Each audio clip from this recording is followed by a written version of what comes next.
It looks like they want to shut down our gyms again. Here's a tool that you can utilize if they do, or if you just want to train for the unknown and unknowable. One of the perfect tools is a sandbag, and training sandbags great for your core. If you don't have a sandbag and you're looking to get one, click the link below and use code to save a little bit of money and also help support me and help support my channel. The first movement we're going to do is a sandbag clean to our shoulders. You're going to start with your feet between your hips and shoulders. Your hands are going to grab the handle so the palms are facing in line towards each other.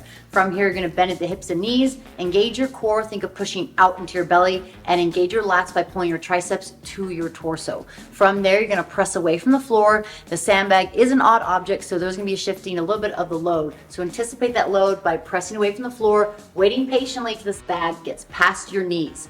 Once it gets past your knees, you're then going to jump, open the hip, shrug the shoulders, and then you're going to pull yourself underneath the sandbag, receiving the sandbag in that front rock position. You want to relax the grip a little bit, but you want to still ensure that your elbows are nice and high. Keeping the elbows nice and high are going to avoid colliding with your knees as you squat. You'll get into the squat position where your feet are underneath the shoulders, toes turned out slightly. I will note here that your position may change slightly because you have that sandbag in front of you and you can't necessarily look down at your feet. Once you get set, you're going to push your knees out and hips are going to go straight down. You are going to brace a little bit more in the core as that load is in front of you, and you're going to have to fight to keep that load a little bit higher. As you squat down, you'll get the hip crease below the top of the thigh, hitting the depth, and then stand back up, opening hips all the way. Again, you have to require a little bit more core strength and core recruitment as that load is in front of your body. This is a great way to build leg strength and core strength with the sandbag in that front rack position. Another option is doing back squats with the sandbag. Once you have that bag in the front rack position, you're going to do a little mini push press where you bend at the knees and hips, dip, and then drive the sandbag up and over your shoulders, and you're going to bring the bag to the back. Once you have the bag in the back, you're going to keep your hands in the same position. You can relax your grip slightly and keep those elbows nice and close to the torso. Same squat position with your feet underneath the shoulders, toes turned out slightly. Now that the load is on your back or trapped, you might have your head hidden slightly down, but that'll give you a good reference point to where you're squatting. As you squat, butt goes straight down, knees track over the toes, and then you want to still get that hip crease below the top of the thigh or knee.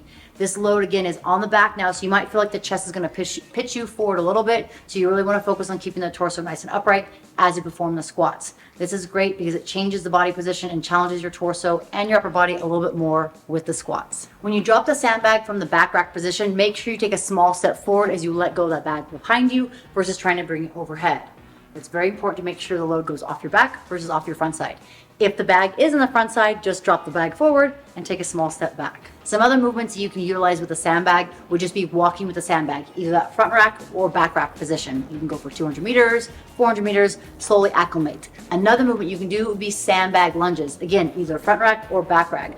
Walking in your own space, walking forward and backwards, or even reverse lunges, or walking and taking steps if you have the space. That's going to be helpful for your core and individual leg strength as you use that one leg to step forward in the lunges.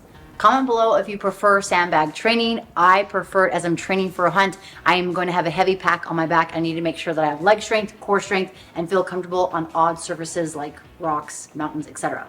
Also, I would love your support by subscribing and turning on the notifications bell. If you found this beneficial, please feel free to share with others, and I will see you guys soon.